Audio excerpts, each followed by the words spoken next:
السلام عليكم ورحمة الله وبركاته. إن الحمد لله نحمده ونستعينه ونستغفره ونعوذ بالله من شرور أنفسنا ومن سيئات أعمالنا. من يهده الله فلا مضل له ومن يضلل فلا هادي له.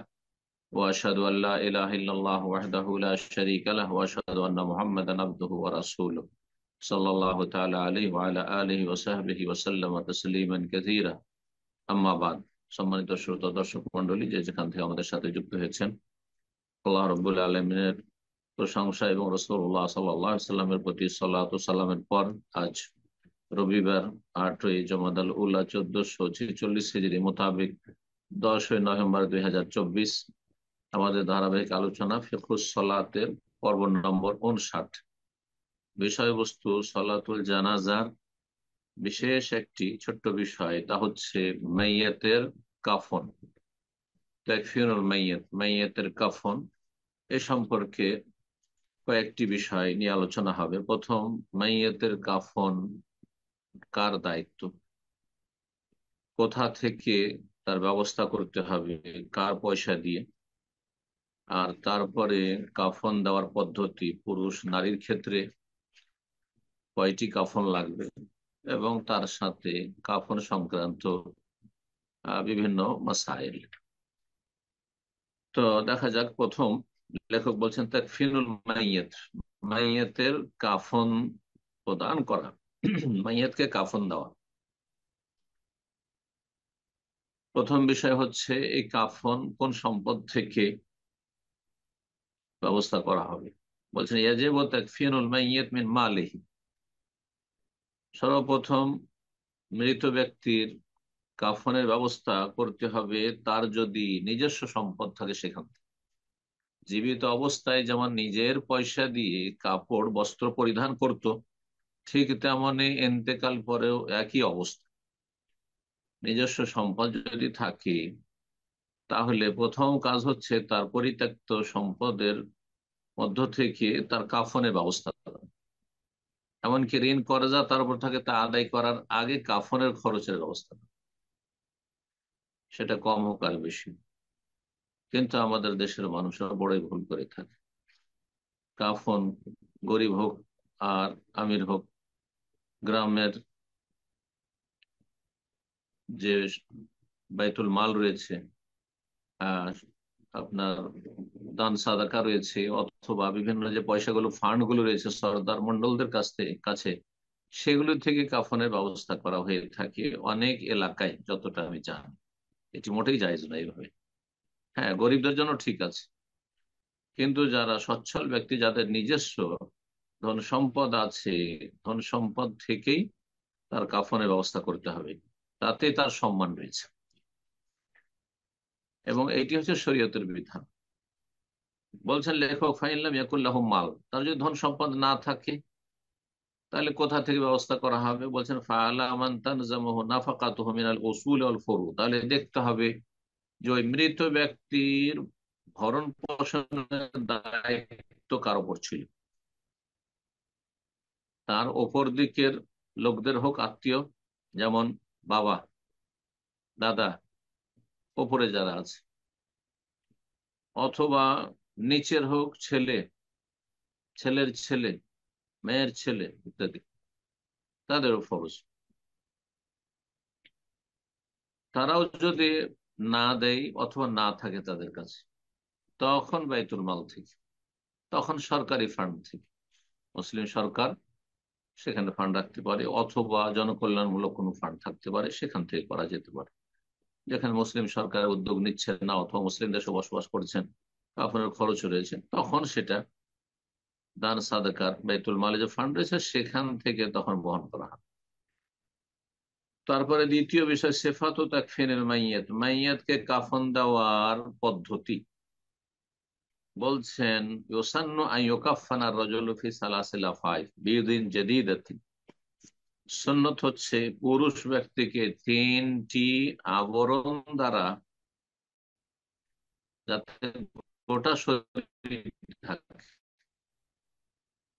তিনটি লেফাফা, তিনটি হবে লেফাফা মানে আবরণ, কভার, গোটা শরীর ঢাকবে, মাথা থেকে পা পর্যন্ত ঢাকবে, বরং তার চাইতে বেশি একটু বাড়িয়ে রাখতে হবে মাথার দিকে, পায়ের দিকে, যাতে সেটা বেঁধে রাখা হয়, ফুলে না যায়। আর তারপরে যখন কবরে নামিয়ে দেওয়া হবে তখন খুলে দেওয়া হবে। তাহলে তিনটি কাপড় হইতে হয় পুরুষদের জন্য।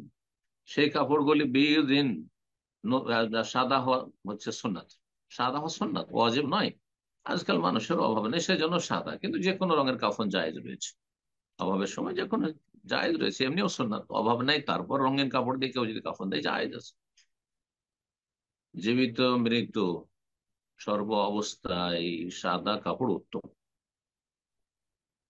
জাদিদাতে নতুন যদি কাপড় হয় এটিও ভালো, সুন্নাতের মুস্তাহাব। তাহলে পুরাতন ব্যবহৃত কাপড় দিয়েও কাফন দেওয়া যেতে পারে। সাহাবায়ে কেরামদের অধিকাংশ ক্ষেত্রে তাই হইতো, কাপড়ের অভাব ছিল। তো যে সব ব্যবহৃত কাপড় ছিল সেগুলি দিয়ে, চাদর দিয়ে, ইত্যাদি দিয়ে কাফন দেওয়া হইতো, জায়েজ। তারপরে বলছে সেই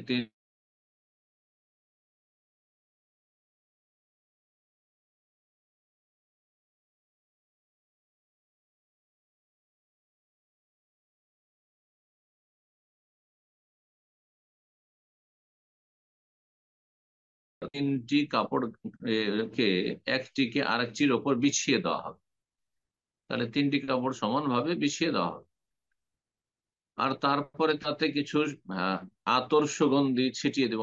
ওই যে আলোল হানুত, হানুত হাদিসে রয়েছে, হানুত বিশেষ ধরনের আতর, যে কোনো আতর আজকাল দেওয়া যেতে পারে। ও আখলা তুমি নাতিব, হ্যাঁ, মিক্স, যাতে আতরের সংমিশ্রণ রয়েছে। ফিমা বাইন আল্লাহ ফাইভ, যে আবরণগুলি রয়েছে তিনটি, সেগুলির ভিতরে ভিতরে ছিটিয়ে দিবে। সুম্মা ইউদাউল মাইয়িতু আলাল্লাহ ফাইভ, তারপরে মৃত ব্যক্তির মৃত ব্যক্তিকে বা মাইয়াতের লাশকে সেই তিনটি আবরণের ওপর রেখে দেওয়া হবে। মুস্তালকিয়ান আলা জাহরিহি, চিৎ করে, পিঠের ভরে, মানে চিৎ করে শুয়ে দেওয়া হবে। ইউজআলু মিনাল হানুতে ফি কুতনিন বাইনা ইলিয়াতাইন, তারপরে কিছু তুলোতে সুগন্ধি নেবে, আর তারপরে নিতম্বের আহ মাঝখানে যে আপনার ফাটলের জায়গা রয়েছে সেখানে রেখে দিবে। কারণ সেখান থেকে দুর্গন্ধ ছড়াবার যেহেতু আশঙ্কা রয়েছে, সেজন্য সেখানে বিশেষভাবে সুগন্ধি দেবে তুলোর মাধ্যমে। অয়ুসাদ্দ ফাওকাহু খিরকা আলা হাইয়াতি সিরওয়ালিন সাগীর, আর তারপরে তার উপরে একটা নেকড়া তেনা বেঁধে দিবে মজবুত করে, হাফ প্যান্টের মতো বা জাঙ্গিয়ার মতো করে। ইয়াস্তুর আওরাত, যাতে লজ্জাস্থান আবৃত হয়, আর সেটা সেখানে থেমে থাকে, যে সুগন্ধি দেওয়া হয়েছে যে তুলোতে। আর তার সাথে গোটা শরীরকে সুগন্ধিময় করতে হবে, গোটা শরীরে আত্মসুগন্ধি দেবে। এগুলো মুস্তাহাব, ভালো কাজ। আর তারপরে তখন যে তিনটি আবরণ রয়েছে, এই তিনটি আবরণ একটি অপরটির সাথে তখন জড়াইতে হবে। সুম্মা ইউরাদু তারফুল লিফাফাতিল উলিয়া মিনাল জানিবিল আইসার আলা শিক্কিহিল আইমান, বাম দিক থেকে মোড়াতে হবে ডান দিকে। বাম দিক থেকে মোড়ান দিবে ডান দিকে। সুম্মা ইউরাদু তারফাল আইমান আইসার, তারপর ডান দিকটাকে বাম দিকে মোড়াবে। আগে বাম দিকটা জড়িয়ে দিবে শরীরে, আর তারপর ডান দিকটা তার উপরে দিবে। তারপরে দ্বিতীয় আবরণটা হুবহু এরকমই করবে, বাম দিকটা আগে, তারপরে ডান দিকটা। সুম্মা সালেসা, তারপরে তৃতীয় আবরণটি।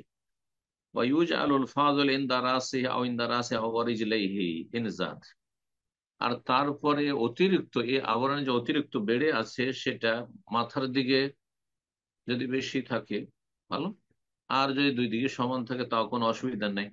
অনেক সময় তো কাপড় ছোটে পড়ে যাচ্ছে, অভাব থাকতে পারে, কাপড় যদি ছোটে পড়ে যায় তাহলে পায়ের দিকে বাড়াতে হবে না, মাথার দিকে বাড়িয়ে রাখতে হবে। কিন্তু আলহামদুলিল্লাহ আজকাল এইরকম ধরনের অভাব সাধারণত নেই, সুতরাং দুই দিকে থাকবে। তাই বলছে আউ ইন্দারা আছে অরিজিনালি, তার মাথার দিকে মেয়েদের, এবং পায়ের দিকে অতিরিক্ত কাপড় রাখবে যদি অতিরিক্ত থাকে। সুম্মা ইয়াকিদু আরদান আলা লাফাইফি আহজিমা লিআল্লা তানতাশির, তারপরে সেটাকে মড়িয়ে বেঁধে দেওয়া হবে, ফিতা বা কাপড় দিয়ে বেঁধে দেওয়া হবে, যাতে করে সেটা খুলে না যায়, ছড়িয়ে না যায়। কবরে নামানোর পর তোহাল্ল ফিল কবরে, কবরে নামানোর পর তখন সেই গিরাগুলি বা ওই যে সুতাগুলি বা আপনার ওই কাপড় থেকে কাপড়েরই থাকে, সেটাকে খুলে দেওয়া হয়। এই ছিল পুরুষের কাফন। এখন মহিলার কাফন কেমন হবে, বিষয়টিতে দুটো মত রয়েছে। বিস্তারিত ইনশাআল্লাহ তাআলা আজকে আলোচনা করছি। সংক্ষেপ হইল, লেখকের মত এখানে আগে উল্লেখ করে দিই, যেহেতু আমরা সামনে কিতাবটি রেখেছি। আলমার আতুকার রাজুলি ফিমা সাবাক, বলছেন মহিলার কাফনের বিধান পুরুষের মতোই। যে আলোচনাগুলি হলো শুরু থেকে কাফনের পদ্ধতি সম্পর্কে, যে তিনটি হবে, সাদা হবে, নতুন হওয়া ভালো, ওগুলো সব সুন্নাত। তারপরে সুগন্ধি দেওয়া হবে, ইত্যাদি ইত্যাদি। তারপরে কাফনকে কিভাবে জড়ানো হবে, বাম দিকটা আগে মোড়ানো, তারপর ডান দিক। আর তিনটি বড় লম্বা হবে, গোটা শরীর ঢাকা হবে, বরং শরীরের চাইতে অতিরিক্ত হবে, যাতে করে পায়ের দিকে মাথার দিকে বাঁধা হয়। এক কথায় মহিলার বিধান পুরুষের মতো এ সমস্ত বিষয়ে। এটি একদল গবেষক আইম্মা কেরাম ওলামা কেরামদের মত। কেন? এই জন্যই যে মহিলা আর পুরুষের কাফনে পার্থক্য, যে পুরুষের তিনটি আর মহিলার পাঁচটি, এই মর্মে সহি হাদিস নেই। সহি হাদিস নেই। এই জন্য লেখক এ কথাই বলে সংক্ষিপ্ত করে দিয়েছেন। তবে আমরা বিস্তারিত ইখতিলাফগুলি বর্ণনা করবো আপনাদের সামনে, এবং যে দুর্বল দলিলগুলি পেশ করা হয় পাঁচটি কাপড়ের, সেগুলি পেশ করবো। ওয়াহিদ, যদি নাবালক ছেলে মেয়ে হয়, ছোট কচি কাঁচা, তাহলে একটি কাপড়ে কাফন দেওয়া যথেষ্ট বলছেন। কিন্তু তিনটি কাপড় দিলে ভালো, তিনটি কাপড় দিলে ভালো। এমনকি বড়দেরও ফরজ হচ্ছে একটি কাপড়, একটি বড় কাপড় ফরজ, কারণ তাতে লজ্জা স্থান আবৃত হয়ে যাবে। আর তিনটি দেওয়া সুন্নাত মুস্তাহাব। মা আয়েশা রাদিয়াল্লাহু তাআলা আনহা থেকে বর্ণিত, রাসূলুল্লাহ সাল্লাল্লাহু আলাইহি ওয়াসাল্লাম যে কাফন দেওয়া হয়েছিল, বলছেন তিনি, ইন্না রাসূলুল্লাহ কুফিনা ফি সালাসাতি আসওয়াব ইয়ামানিয়াতিন বিদিন সাহুলিয়াতিন মিন কুরসুফ। রাসূলুল্লাহ সাল্লাল্লাহু আলাইহি ওয়াসাল্লামের তিনটি কাপড়ে কাফন দেওয়া হয়েছিল। কাপড়গুলি ইয়ামানের তৈরি ছিল, সাদা ছিল। ইয়ামানের একটি এলাকা সাহুল এলাকা, সেখানকার তৈরিকৃত ছিল। মিন কুরসুফের সুতি কাপড় ছিল। জি, আজকালকার এই পলিস্টার বা অন সুফ এসব ছিল না। লাইসা ফিহিন্না কামিসুন, এই তিনটি কাপড়ের মধ্যে একটিও জামা ছিল না, আর একটিও পাগড়ি ছিল না, বরং সবগুলি এই যে লেফাফা আবরণের মতো লম্বা, তিনটি লম্বা ছিল। এই জন্য পুরুষের ক্ষেত্রে একটা লুঙ্গি নিচের শরীরের দিকে থাকবে বুক পর্যন্ত, পা থেকে, আর একটি কামিজ বলে মাথা থেকে বা গলা থেকে নিয়ে থাকবে আপনার পাঞ্জাবির মতো হাঁটু পর্যন্ত, যেমনটা দেশে অনেকে করে থাকেন। আর একটি শুধু লেফাফা গোটাটা ঢাকা থাকবে। এটি কিন্তু সহিহ হাদিস সম্মত নয়। সহিহ হাদিস সম্মত নয়। রাসূলুল্লাহ সাল্লাল্লাহু আলাইহি ওয়াসাল্লাম কাফন তিনটি কাপড় ছিল, তাতে কামিজ নামে জামার নামে কিছু ছিল না, এজার লুঙ্গির নামে কিছু ছিল না, পাগড়িও ছিল না, বরং তিনটি লম্বা কাপড় ছিল। আশা করি বিষয়টি স্পষ্ট হয়েছে। এখন তাহলে মহিলার কাফন বিষয়টি আমরা আলোচনা করি। কারণ মহিলার কাপড় পাঁচটি দেওয়া হয় সাধারণত আমাদের দেশে, হানাফি হইলেও আহলে হাদিস হইলেও। তো এই ক্ষেত্রে বর্তমান বিশ্বের, বরং বিংশ শতাব্দীর যারা বড় বড় ওলামায়ে কেরাম, আইম্মায়ে কেরাম যাদেরকে আমি মনে করি, এবং ওলামারা মনে করেন কোরআন শোনার আলেম, তাদের মতগুলি আমরা জানবো, এবং চার মজহাবের মতটিও জানবো। চার মজহাবের ফতুয়া, হানাফি, শাফি, মালিকি, হাম্বলি, এমনকি জাহেরি মজহাব, তারা বলছেন আন্নাল মুস্তাহাব আন তুকাফফানাল মারআতু ফি খামসাতি আসওয়াব, যে মহিলাদেরকে পাঁচটি কাপড়ে কি করতে হবে, কাফন দিতে হবে। সমস্ত মযহাবের ফিকহ কিতাবগুলিতে তাই রয়েছে। জি, ইমাম ইবনে মুনজির রাহিমাহুল্লাহ তিনি বলছেন, আকসারু মান নাহফাজু আনহু মিন আহলিল ইলম, অধিকাংশ উলামায়ে কেরাম থেকে যা কিছু আমি সংরক্ষণ করতে পেরেছি, মানে জানতে পেরেছি, সেটা হচ্ছে ইয়ারা, তাদের মত হচ্ছে আনতুকাফফানাল মারআতু ফি খামসাতি আসওয়াব, মহিলাদেরকে পাঁচটি কাপড়ে কাফন দিতে হবে। আল মগনি তৃতীয় খণ্ড 391 পৃষ্ঠা।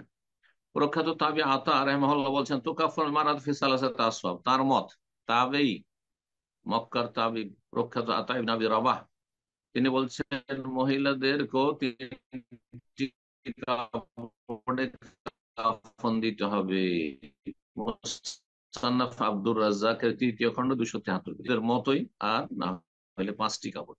4 মাযহাবের ফতোয়া, এমনকি জাহেরিদের ফতোয়া, আহলে হাদিস ওলামারাও অনেকেই 5টি কাপড়ের পালন করে থাকেন। তো বলছেন এই ক্ষেত্রে জমহুরুল উলামা আলা আন্না তাফসিল হাযিহিল খামসা, এই 5টি কাপড় কিভাবে হবে। বলছেন একটির নাম এজার, একেবারে আপনার গলা থেকে বা বুক থেকে নিয়ে পা পর্যন্ত নিচের শরীরে। আর একটি খেমার মানে ওড়না, মাথা থেকে শুরু করে আপনার ওড়না করে আপনার আহ নিচ পর্যন্ত বা পায়ের টাকনো পর্যন্ত, তাই 3টি হয়ে গেল। আর 2টি হচ্ছে লেফাফা আবরণ, মহিলাদের ক্ষেত্রে তোলাফিহাম, যে দুটো লেফাফা আবরণ দিয়ে পেঁচিয়ে দেওয়া হবে। ওহা মাযহাবুল মালিকি ওয়া শাফিঈ ওয়াল হানাবিলা। জি, এগুলি হচ্ছে উলামায়ে কেরামদের মত। তাদের দলিল আবু দাউদের 3157 নম্বর হাদিস, তাতে বর্ণনা করা হয়েছে যে রাসূলুল্লাহ সাল্লাল্লাহু আলাইহি ওয়াসাল্লাম উম্মে কুলসুমের যে কাফন দেওয়া হয়েছিল, তাতে যা দেওয়া হয়েছিল 5টি কাপড় ছিল। 5টি কাপড় ছিল, কিন্তু আল্লামা আল-আলবানী ইরওয়াউল গালিল 723 নম্বর হাদিস, তাতে হাদিসটিকে জয়ীফ বলেছেন, হাদিস জয়ীফ। আর একটি এর সমর্থক হাদিস রয়েছে, ইমাম হাফেজ ইবনে হাজার ফতুল বারীতে নিয়ে আসছেন 3য় খন্ড 159 পৃষ্ঠায়।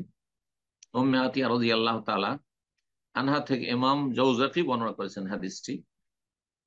বলছেন উম্মে আতিয়া যেহেতু সাহাবিয়াতদের মধ্যে তিনি কাফন, মহিলাদের কাফন দেওয়ায় স্পেশালিস্ট ছিলেন, বিশেষজ্ঞ ছিলেন। বলছেন ফাকাফফানা ফি খামসাতি আসওয়া, 5টি কাপড়ে কাফন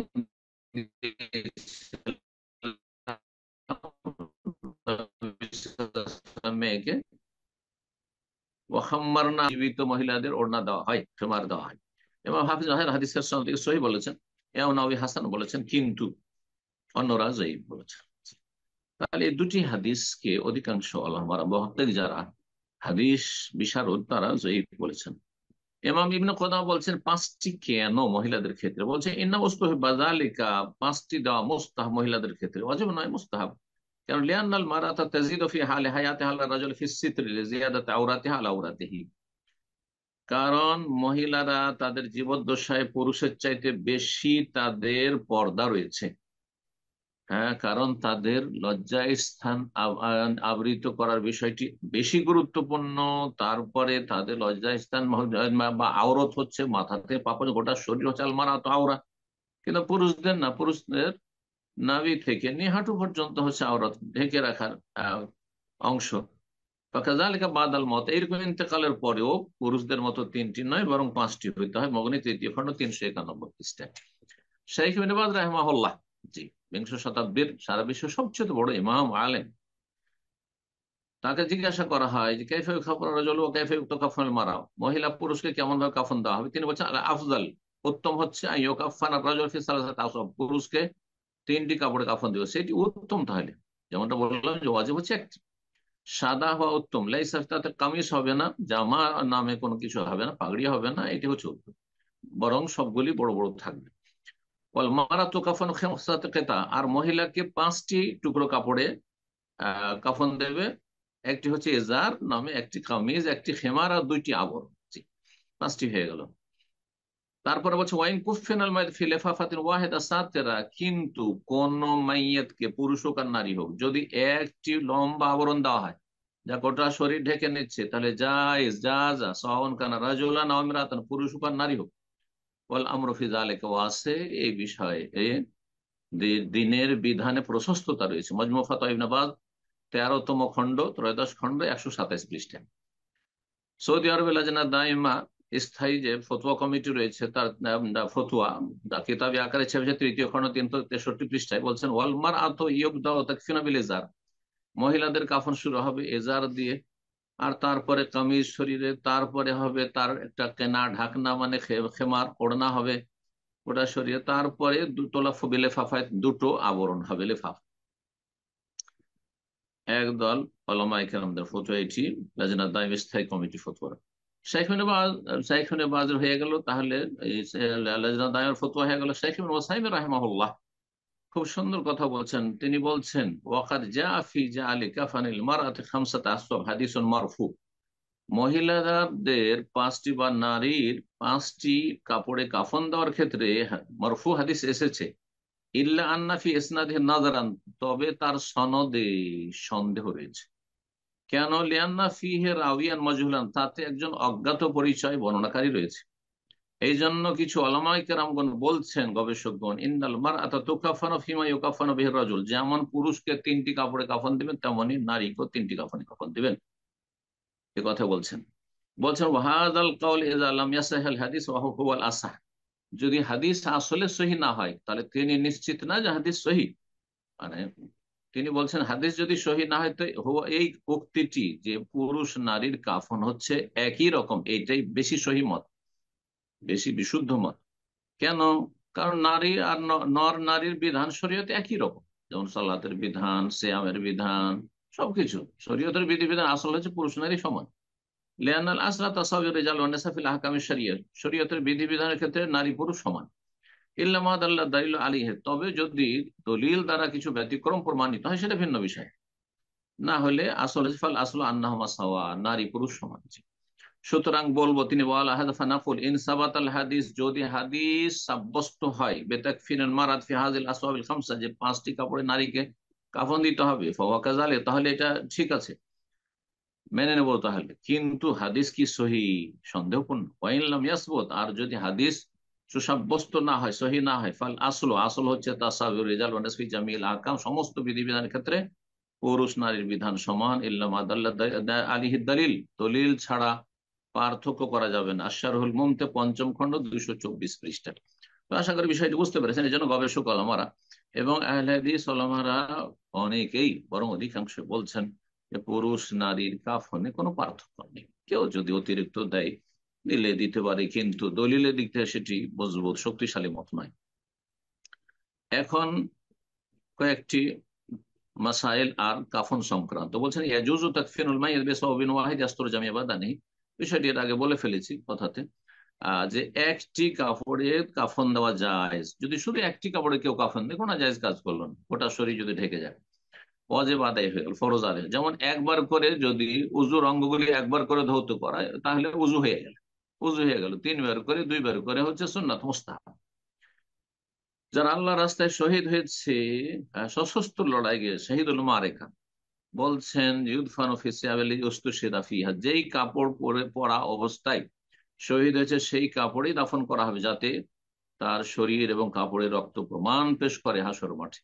বলা ইউগাসসাল, গোসল দিতে হবে না শরীরের রক্ত থাক। ইস্তাহাব্বু তাকফিন বিসাওবিন আও আকসার ফাওকা সিয়াবি, সেই কাপড়ের উপরে যদি আরো দুটি কাপড় দিয়ে তিনটি কাপড় করে দিয়ে করতে পারে, কিন্তু আসল যে কাপড়টি পরেছিল যাতে রক্ত মাখা রয়েছে সেটা রাখতে হবে। আর শহীদুল মারেকাকে গোসল দিতে হবে না। এহরামে থাকা ব্যক্তি যদি মারা যায়, মুহরিম, হজ বা উমরা এসেছিল, মারা গেছে, ইউগাসসালু বিমাইন, গোসল দিতে হবে পানি, বরই পাতা দিয়ে বা সাবান দিয়ে, তবে সুগন্ধি দেওয়া যাবে না, কারণ সে এহরাম অবস্থায় আছে। হ্যাঁ, মারা যাওয়ার পর সে এহরাম অবস্থায় আছে। আর এহরাম অবস্থায় হাসরের মাঠে সে আল্লাহর সামনে হাজির, লাব্বাইক লাব্বাইক করে হাজির হবে। আল্লাহু আকবার। ওয়ালা ইউলবাসু মাখিতান, সেলাই করা কাপড় পরানো যাবে না, মাথা ঢাকা যাবে না। হ্যাঁ, মুহরিম ব্যক্তি যদি মারা ইহরাম অবস্থায়, যেহেতু জীবিত অবস্থায় তার মাথা ঢাকা নিষেধ ছিল, চেহারা ঢাকা নিষেধ ছিল, সেই জন্য মাথা ঢাকবে না যদি পুরুষ হয় তাহলে। কারণ লিয়ানহু ইউবাসু ইয়াউমাল কিয়ামাতি মুলাব্বিয়ান আলা হালাতি, সে কিয়ামতের মাঠে হাজির হবে তালবিয়া পাঠ করে, লাব্বাইক আল্লাহুম্মা লাব্বাইক করে হাজির হবে। আর ধরেন কিছুটা অংশ পালন করেছে, হজের এহরাম অবস্থায় ছিল, আর বাইতুল্লাহ তওয়াফ করেছে, সাফা মারা শেষ হয়নি, অথবা হজের সফর ছিল, আরাফায় থেকেছে, আরাফাতে মারা গেছে, আর এদিকে মেনার কাজগুলি হয়নি, জামরাতে পাথর মারা হয়নি, আর বাকি কাজগুলো হয়নি, তওয়াফে ফাজা হয়নি, এগুলোর কাজা চলবে না, কাজা করা বিদআত। খেয়াল খুশি কাজা করা বিদআত, এই জন্য ওমরি কাজা নামাজের বিদআত। ওয়ায়ুকাফানু ফি সাওবিহি আল্লাযী মাতা ফীহিমা, আর এই দুটি কাপড় পরে ইহরাম অবস্থায় ছিল, ওই দুটো কাপড়েই হ্যাঁ, পুরুষ যারা মুহরিম ব্যক্তি, ইহরাম থাকা ব্যক্তি, তাকে কাফন দিতে হবে। জি। কোনো বাচ্চা যদি মাতৃগর্ভ থেকে 4 মাস হওয়ার পরে ভূমিষ্ঠ হয়, তাহলে তাকে গোসল দিতে হবে, কাফন দিতে হবে, আর জানাজা পড়তে হবে। কারণ 4 মাস হয়ে গেছে 120 দিন, তার মানে তাতে রূহ দিয়ে দেওয়া হয়েছে জীবিত মানুষের মতো। কিন্তু তার আগে ধরেন 100 দিন, 100 দিনের কম আছে, এখনো রূহ দেওয়া হয়নি, তাহলে তার জানাজা নেই, এমনিতে দাফন করে দিবে। যদি বাচ্চা নষ্ট হয়ে যায়, তাহলে এমনিতেই মাটিতে দাফন করে দেবে। যদি কাউকে গোসল দেওয়া মুশকিল হয়, হয়তো আগুনে জ্বলে গেছে, অথবা দুর্ঘটনা অ্যাক্সিডেন্টে একবার শরীর টুকরো টুকরো হয়ে গেছে, গোসল দেওয়া সম্ভব নয়, অথবা পানি পাওয়া যাচ্ছে না, পানির অভাব, তাহলে কাফন দিয়ে দিতে হবে, জানাজা পড়ে নিতে হবে বিনা গোসলে। মানুষের মৃতদেহের যদি কোনো অঙ্গ পাওয়া যায়, গোটা শরীর পাওয়া গেল, শুধু একটা মাথা পাওয়া গেল, মুসলিম চিনতে পারছেন, অথবা হাত পাওয়া গেল, পা পাওয়া গেল, গোটা বডির কিছু অংশ পাওয়া গেল, তো এমনটা যদি হয় তাহলে মাইয়াতের যে অঙ্গ প্রত্যঙ্গগুলি রয়েছে সেগুলির জানাজা পড়া যাবে। বলছে কথা সে সালাত আলা বাদ আজজাইল মাইয়াত, মাইয়াতের শরীরের কিছু অংশের ওপর জানাজার সালাত পড়া যাবে। কায়াদিন হাতের জানাজা, রিজলের পায়ের জানাজা, এইরকম অন্যান্য অঙ্গ প্রত্যঙ্গ, মাথা। আল্লাহ হেফাজত করে মুসলিম ভাই বোনদের। এজা তাজদার হুসুল বাকিয়াতুল বাদান, বাকি অংশ যদি না পাওয়া যায়, পাওয়া যায় তাহলে ঠিক আছে, কিন্তু যদি না পাওয়া যায় তাহলে যতটা পাওয়া যাচ্ছে তার উপরেই সালাত পড়া জায়েজ। জানতে পারছেন যে এটা মুসলিমের মৃতদেহের অংশ। বলছেন যে মাইয়াতকে কাফন দেওয়ার পরে যদি নাপাকি বেরিয়ে আসে, পেশাব পায়খানা বেরিয়ে আসলো, তাহলে পুনরায় গোসল দেওয়ার কোনো প্রয়োজন নেই, কারণ এতে শরীয়তে কষ্ট রয়েছে আর শরীয়ত কষ্টকে দূর করেছে। বলছেন যে দিনের ক্ষেত্রে, ইমান ইসলামের ক্ষেত্রে, ইসলামী বিধিবিধানের ক্ষেত্রে কোন রকম আলোচনা রাখেননি, কষ্ট রাখেননি। সুতরাং পেশা পায়খানা বেরিয়ে আসবে, গোসল দেওয়া হয়ে গেছে, কাফন দেওয়া হয়েছে, তবে আবার গোসল দিবেন না, কোনো প্রয়োজন নেই। এখানে আজকে আলোচনা শেষ করছি। জাযাকুমুল্লাহু খাইরান ওয়া সাল্লাল্লাহু আলা নবিয়িনা মুহাম্মদ ওয়া আলা আলিহি ওয়া সাহবিহি আজমাইন।